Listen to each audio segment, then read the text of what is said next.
Hoobity hoo and how do you do? You're listening to Walkies and Talkies, where we're walking and we're talking. I'm your host, Camie. Hoobity hoo and how do you do? Welcome to the favorite morning show. It's Walkies and Talkies, where we walking and talking. You left foot, right foot, we on the beat.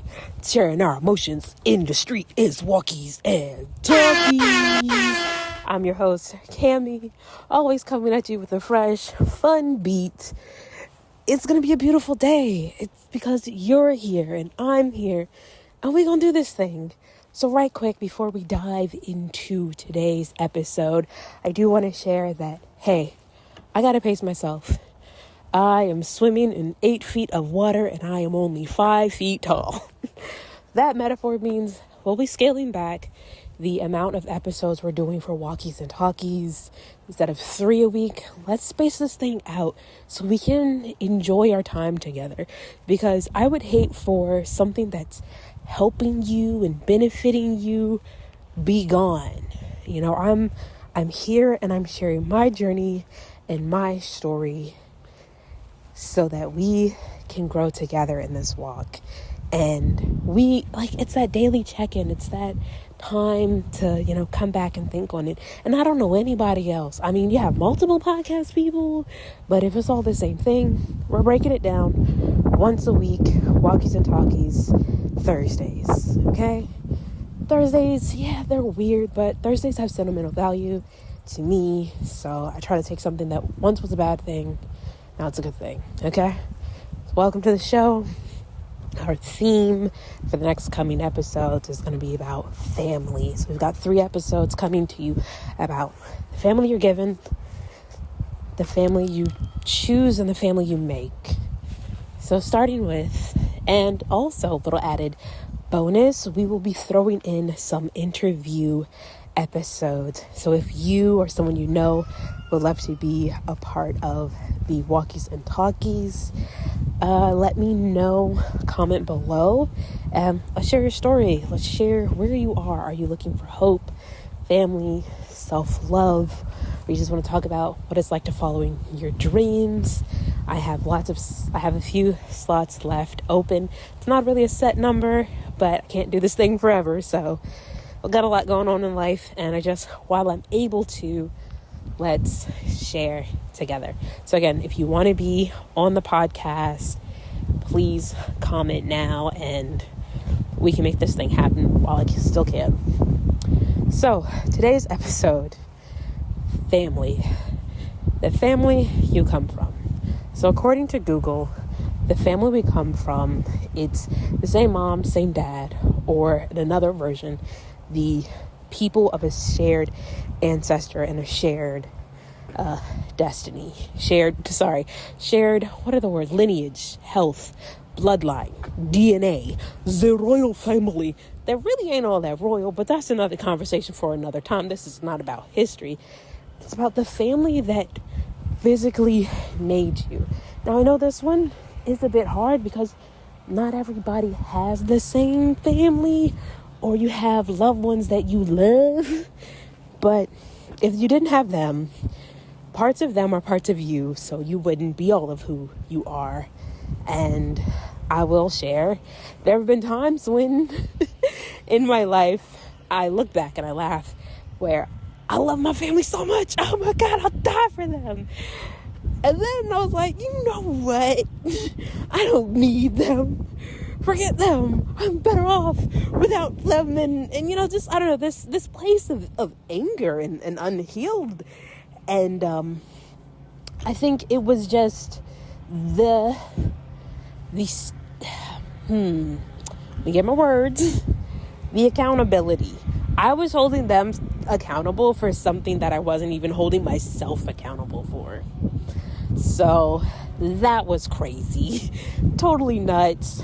But in a different place now, in a place of coming from actively seeking healing every day and connection, that these people we share DNA strands with, okay? Same chromosome, same habits, characteristics, personality traits. I love them. And I won't even die for them. I'll kill for them. Maybe, sorry, YouTube. I don't know how the monetization thing works. So if this video gets flagged, that's fine. No concern there. But it's in plain English, I'm willing to make whatever necessary sacrifice for them that they need me to, as long as boundaries, it at no cost to myself and my own psyche and well-being. We do have a grass cutter at 12 o'clock, so sorry about the noise. I'll try to talk over them. But grass gonna be grass because we outside. So let me pause and come back. Okay, that's better. I don't know. They moved on. I'm moving on. Okay. So, yeah. The family that makes us. Your mama, your papa, your grandmas, your uncles, your grandpas, your aunties, all of them. Your siblings. Like if you're an only child. I used to say if you're an only child, you're a lonely child. But no, they have family too.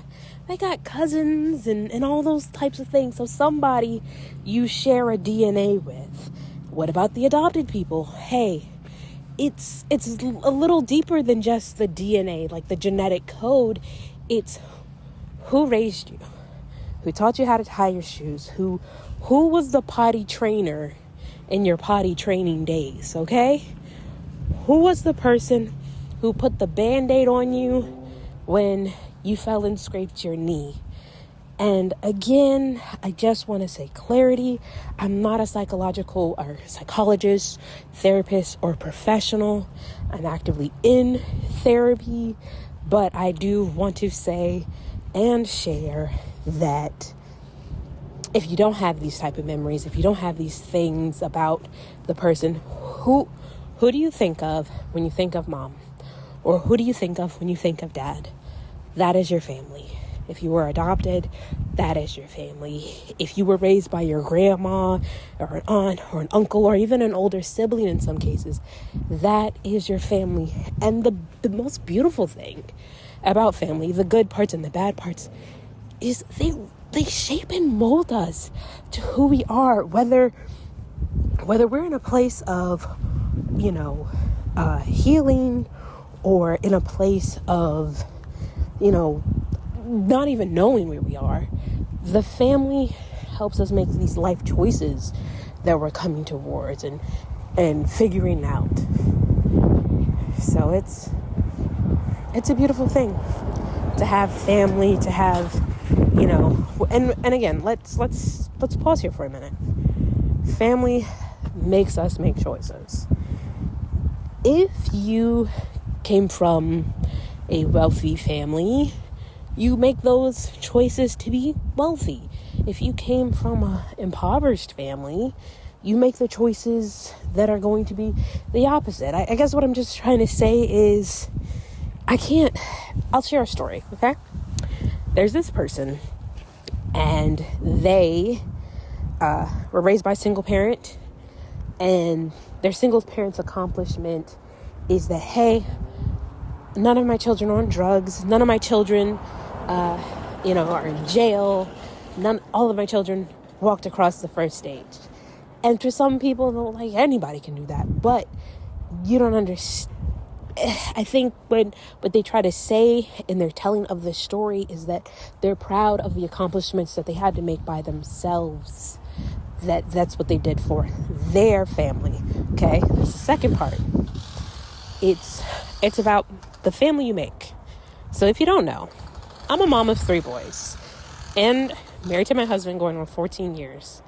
And it has been a learning curve in just shaping and developing our own family. We come together and we take the things that he's had in his upbringing and I've had in my upbringing to unify and make our own family. And maybe you're not a person who's going to have children, but it's still, for those of us who do, you take what your family did and you apply to you, whether it's the annual Disneyland vacation or how to fish or that dance or the food.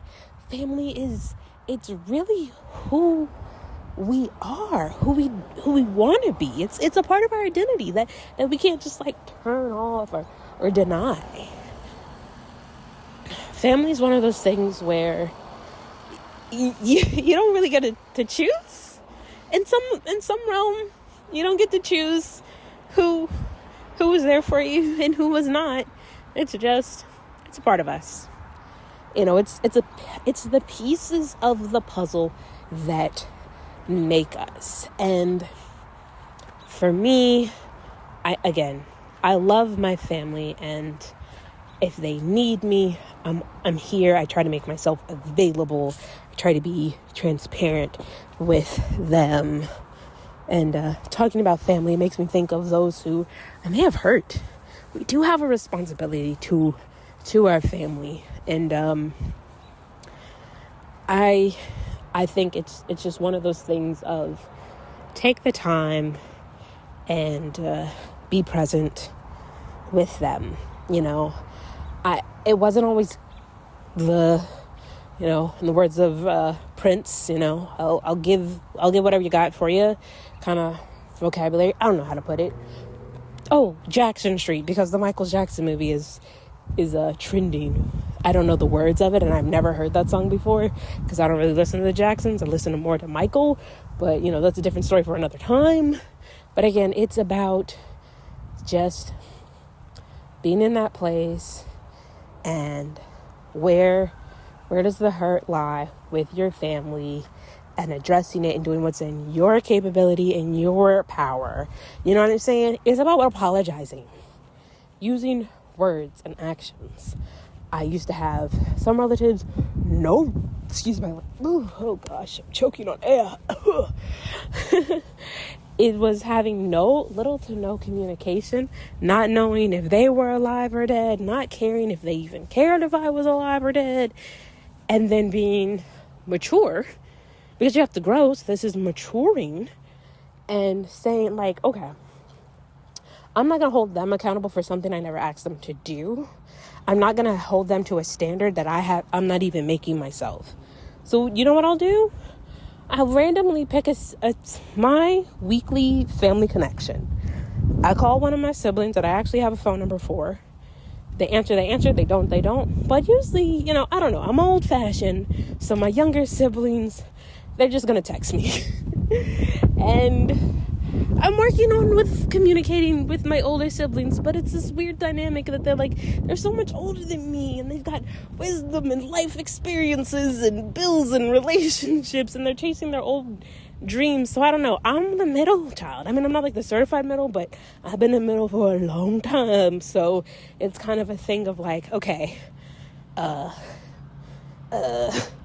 of that frozen iceberg of, well, I don't know. I think I have middle child syndrome, where it's like, I don't want to be a burden to nobody. I don't want to really bother anybody. I don't want to give nobody a hard time.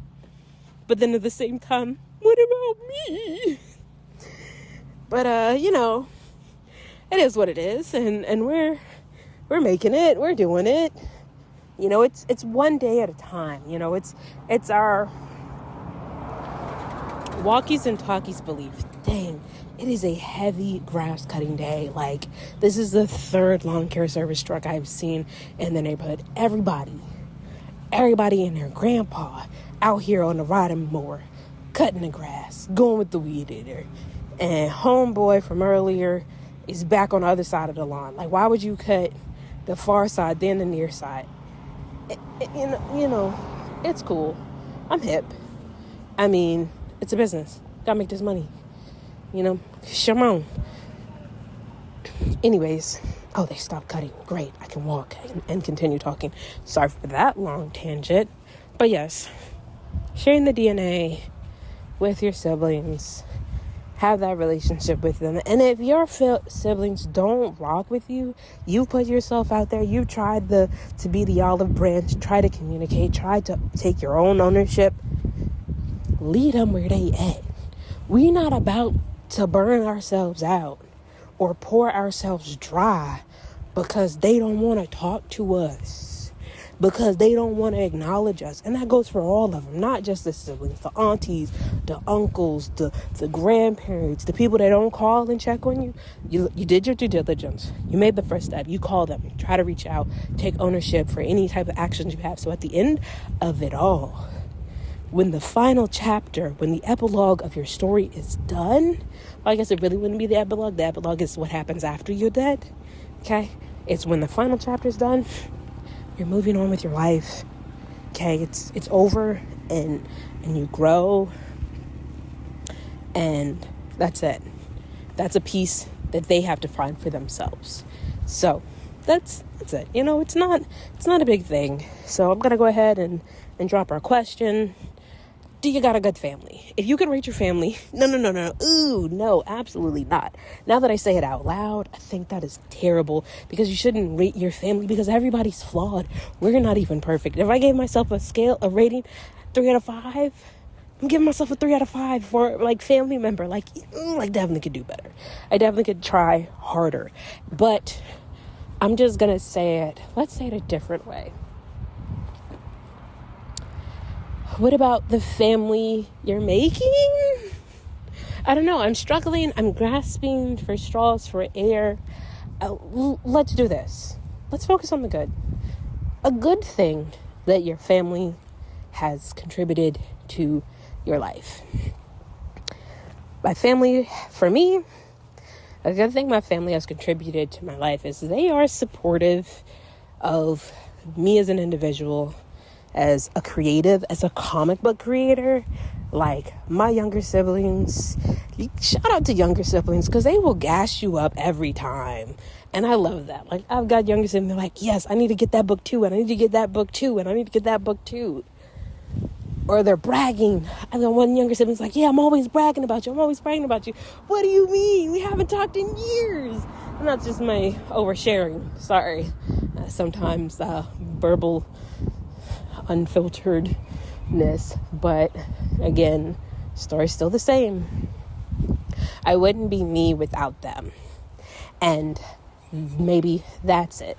What parts of you come from your family? Bingo was his name-o. That is our question. What parts of you are your family? You got to embrace the good with the bad, okay? Or if you just want to focus on the good, that's okay too.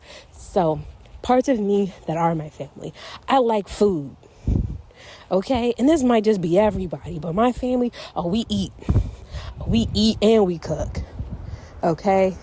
I'm talking, you think of it, we doing it. Each member of my family has a signature dish or a recipe that it's good for the soul. It speaks to my heart. My dad makes this amazing deer roast, and it's tender like a steak. Okay, it's so good, it's so juicy, it's so savory. It tastes like deer meat, but it don't. It's just buttery goodness. Or one time he made this red and white ravioli pasta with the white wine in it, and amazing. Or my mom makes the world's best potato salad, hands down, no cap. Okay, the best, top tier. Or my stepmom, because she's a part of me too. Even though we don't share DNA, she's the woman who raised me. She's the woman who was there for me when I cried about boys. So that's family, okay? That's freaking family. She's the woman who gave me advice and wished for me and rooted for me and supported me, showed me up at awards ceremonies, okay? Taking me back and forth to the library when I wanted extra books for the summer. That's who she is. Okay, I feel blessed to have the family I have. But yeah, she makes this amazing, it's called a Jello salad. It's green, it's got pineapples in it. I don't know what's all in it. It's got pecans in it. It's a unique dessert, and I love it.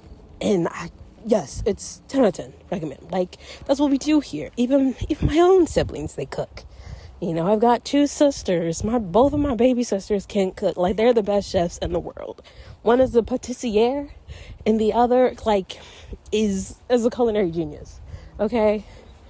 hands down, if you with me and my family, because I did grow up in a complicated family background, of course, mom, dad, stepmom, type thing.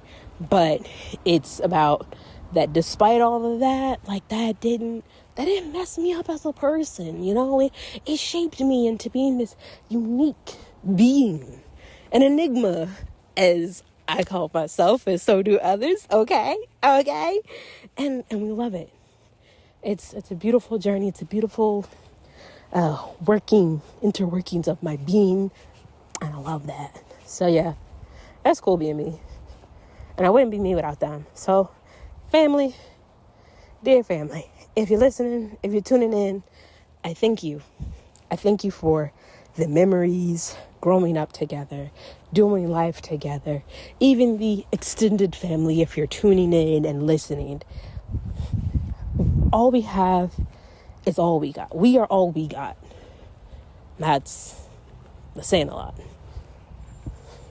So I hope y'all have the most amazing day. We are approaching La Casa. Okay?